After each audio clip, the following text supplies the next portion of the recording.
Beaucoup d'afrodescendants veulent un monde noir fort ou une Afrique forte. Mais les premiers à calomnier, jalouser, descendre complètement leurs semblables, c'est eux. Regardons nos incohérences. Blaf, bonjour, Africains, Africaines, Afrodescendants, Afrodescendantes. Je vous salue.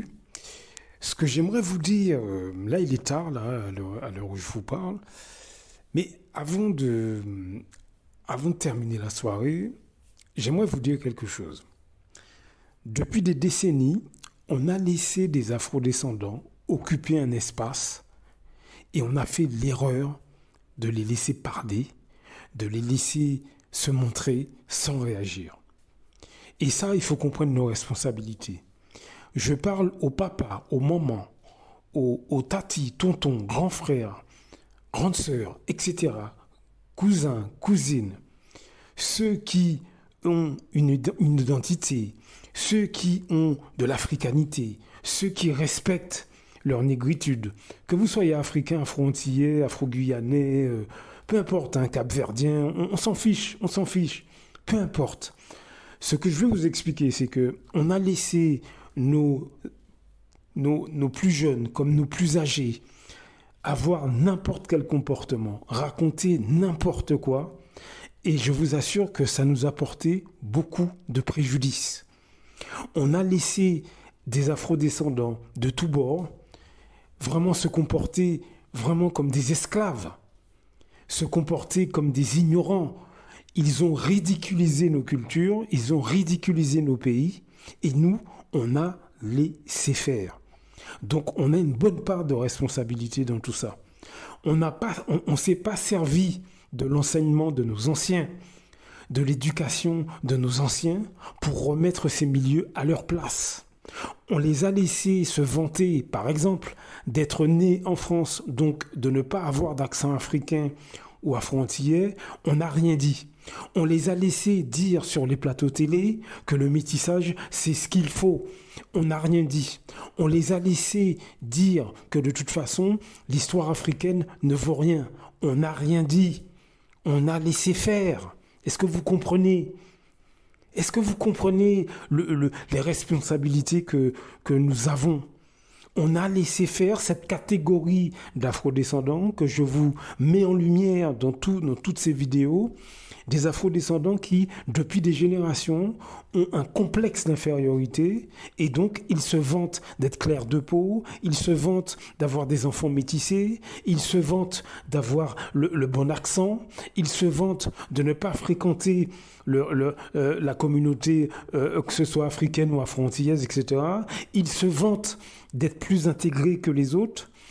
Et ce sont ces personnes que le système français accepte sur les plateaux télé, accepte dans le milieu artistique, accepte dans le milieu journalistique. Bref, sur toute l'échelle sociale, c'est ce type d'Africains ou d'Afro-Antillais ou d'Afro-Guyanais ou ce que vous voulez qu'on accepte et qu'on applaudit. Est-ce que vous comprenez les responsabilités que nous avons ? Nous, les afrodescendants, les Africains, les Martiniquais, les Congolais, les Guyanais, les Camerounais, etc., conscients. Les Capverdiens, conscients. Les Tchadiens, conscients. Les Réunionnais, conscients. Les afrodescendants, conscients. On n'a pas fait le ménage à l'intérieur de notre communauté. Au sein même de nos familles, on n'a pas fait le ménage, mes amis. On n'a pas remis les choses en place. On n'a pas institué un certain comportement, une certaine attitude. On n'a pas imposé des règles. Est-ce que vous comprenez ? On a laissé une catégorie d'afrodescendants dire ce qu'ils veulent, faire ce qu'ils veulent. Est-ce que vous comprenez ? Et ça nous a causé beaucoup de tort. On n'a pas mis des règles de conduite en place à l'intérieur de nos communautés, au sein de nos sociétés, que ce soit Afrique, Caraïbes, etc. On n'a pas fait ce travail. Donc on se retrouve dans une situation aujourd'hui où il y a une division du monde noir, et cette division, en réalité, ça nous dessert, bien évidemment, mais ça nous enfonce beaucoup plus qu'on ne le croit. Est-ce que vous comprenez ? On est complètement dans les abîmes, tout simplement parce que de l'intérieur, on est complètement défoncé de l'intérieur par cette catégorie d'afrodescendants que je vous décris dans toutes ces vidéos. Est-ce que vous voyez ce que je veux dire? Est-ce que vous comprenez ce que je veux dire? Donc, il faut qu'on rétablisse la situation, il faut qu'on récupère les traditions de nos anciens, il faut qu'on utilise l'enseignement de nos anciens, notamment sur notre psychologie. On a déjà eu des aînés qui nous ont expliqué les problèmes d'africanité, de négritude. Il faut vraiment qu'on mette des règles en place pour qu'on arrive à résorber un tant soit peu ces problèmes mentaux, les problèmes mentaux que je vous décris dans toutes ces vidéos. Ces gens qui sont complexés, ces Africains, ces Afro-Antillais, etc., qui sont complexés, qui veulent s'éclaircir la peau, qui sont incapables de garder leurs cheveux naturels pour les femmes. Tous ces hommes noirs qui veulent absolument coucher avec les femmes des autres cultures. Est-ce que vous comprenez? Ces gens sont des malades. Tous ces gens qui jalousent leurs semblables pour un morceau de terrain, un peu d'argent, une entreprise. Est-ce que vous comprenez? Tous ces gens qui empoisonnent leurs semblables.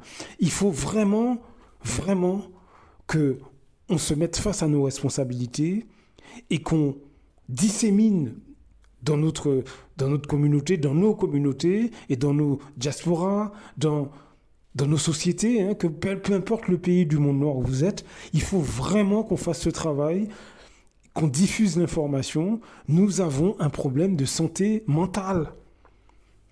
On s'est tu sur ces questions pendant des décennies, mes amis. Ce sont les autres, nos ennemis, qui en profitent depuis des décennies. Ils en profitent. C'est par l'intermédiaire de ces Noirs malades que les richesses du continent sont pillées.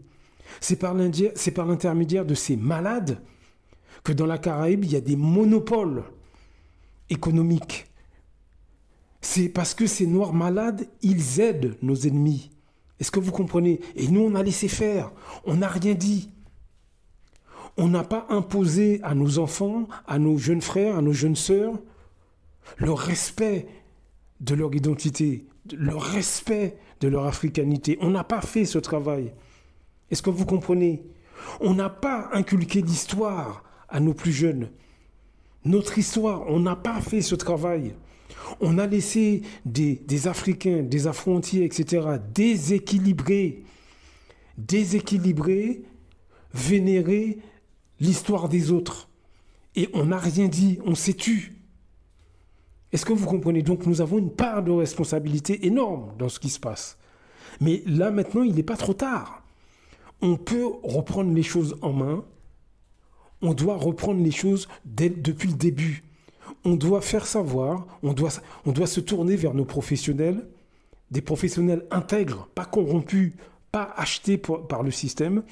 On doit, au sein des familles, statuer sur le fait que un de nos semblables qui est complexé, qui change la nature de ses cheveux, pour les femmes, qui s'éclaircit la peau, parce que des hommes aussi s'éclaircissent la peau, il n'y a pas que les femmes. On doit vraiment statuer sur ce comportement qui est un problème mental, et on doit le dire ouvertement. Un afrodescendant qui ne connaît pas l'histoire africaine, c'est quelqu'un qui est ignorant, mais si en plus il tient à rester comme ça veut dire que lui-même est déséquilibré. Parce que ce n'est pas l'ignorance le problème, c'est quand on se complaît dans l'ignorance. Est-ce que vous comprenez? On doit revenir aux bases. Est-ce que vous comprenez ça, mes amis? On doit revenir aux bases. Et ça se passe à l'intérieur des familles. Ça se passe quand vous êtes avec vos amis. Quand vous entendez que vous avez un ami qui méprise le continent ou son pays d'origine, peu importe d'où il vient, quand vous entendez un ami qui connaît plus Baudelaire que Aimé Césaire ou Cheikh Anta Diop, il n'a jamais ouvert un livre de Cheikh Anta Diop, il n'a jamais ouvert un livre d'Aimé Césaire, il n'a jamais lu un livre sur Thomas Sankara. Mais par contre, il connaît Baudelaire, il connaît Maupassant. On doit remettre ces gens à leur place. On doit leur dire, mais qu'est-ce que tu as lu, toi, de ton pays? Est-ce que tu connais l'histoire de ton pays? Est-ce que vous comprenez? Il faut qu'on prenne nos responsabilités. Les autres utilisent notre passivité. On doit prendre nos responsabilités. Il ne faut plus qu'on se laisse complexer par ces Noirs soi-disant intégrés. Ils sont plus américains que Camerounais ou Martiniquais ou Guadeloupéens. C'est ridicule. Ils n'ont jamais mis les pieds aux États-Unis. Les Noirs américains ne les reconnaissent même pas. J'en ai déjà parlé dans d'autres audios. Vous avez déjà entendu parler, vous, d'un Noir américain qui acclame des Noirs en France, mais ils s'en foutent. Ou des Noirs jamaïcains, mais ils n'en ont rien à foutre. Ils en ont rien à foutre. Les Noirs français que je vous décris dans toutes ces audios, ils aiment le gospel, soi-disant, ils fantasment sur Denzel Washington, mais Denzel Washington, qu'est-ce qu'ils s'en foutent de leur gueule? Qu'est-ce qu'ils s'en foutent de leur gueule? J'ai rien contre les Noirs américains, mais est-ce qu'ils cherchent à nous imiter? Est-ce qu'ils cherchent à apprendre de nous? Non. Et ils sont dans leur truc, et à la limite, ils ont raison. Ça n'en fait pas des ennemis. Ce que je vais vous expliquer, c'est que nous avons une culture propre. Si tu es Camerounais, tu as une culture propre. Si tu es Togolais, tu as une culture propre. Si tu es Martiniquais, tu as une culture propre. Si tu es Guadeloupéen, tu as une culture propre. Tu n'as pas besoin d'être américain pour te sentir bien. Les gens qui se prennent pour des Noirs américains ou pour des Noirs anglo-saxons, cette catégorie de Noirs que je vous décris, sont des déséquilibrés. Comme je l'ai déjà dit dans les autres audios, ces gens-là sont complexés et donc ils veulent l'image médiatique des Noirs anglo-saxons. Je veux dire que, comme je l'ai déjà dit dans d'autres audios, le Noir américain au fin fond d'Harlem, ils n'en ont rien à foutre. Le Jamaïcain au fin fond de Kingston, ils s'en foutent. Ce qu'ils veulent, c'est l'image médiatique des artistes américains ou jamaïcains. C'est tout, c'est une mascarade tout ça. Le problème, c'est que ça nous a ridiculisés aux yeux de tous. Ça nous a complètement ridiculisés. On n'est pas crédible. Est-ce que vous comprenez, mes amis? On n'est pas crédible. Ce sont ces Noirs français, soi-disant, qui veulent que l'éducation nationale enseigne l'histoire africaine, mais eux-mêmes ne le font pas dans leur foyer. Eux-mêmes ne parlent pas à leurs enfants. Est-ce que vous voyez comment ça nous ridiculise? On critique le racisme, mais ces mêmes Noirs français que je vous décris veulent être clairs de peau. Ils se revendiquent métissés, alors que beaucoup ne le sont pas. Est-ce que vous voyez comment on est pris pour des cons? Parce qu'on est incohérent, on est en zigzag. Mais pourquoi? C'est parce qu'on a laissé des Noirs complexés, avec des troubles mentaux, prendre la parole, dire des choses sur des sujets qu'ils ne maîtrisent pas. Et on s'est tu. Tous ceux éduqués, intelligents, avec une vraie identité, qui connaissent leur histoire, qui connaissent leur pays, on n'a rien dit. On a laissé couler. Est-ce que vous comprenez? On s'est tu, tout simplement. On a été passif, on n'a rien dit. Il faut que ça s'arrête. Commencez à en parler. Commencez à parler de ce problème mental que beaucoup d'entre nous ont autour de vous. Commencez par les membres de votre famille qui sont sensibles à ces questions-là. Commencez à parler avec vos amis qui sont sensibles là-dessus. Allez, bonne soirée à tous. Blaf, à très bientôt.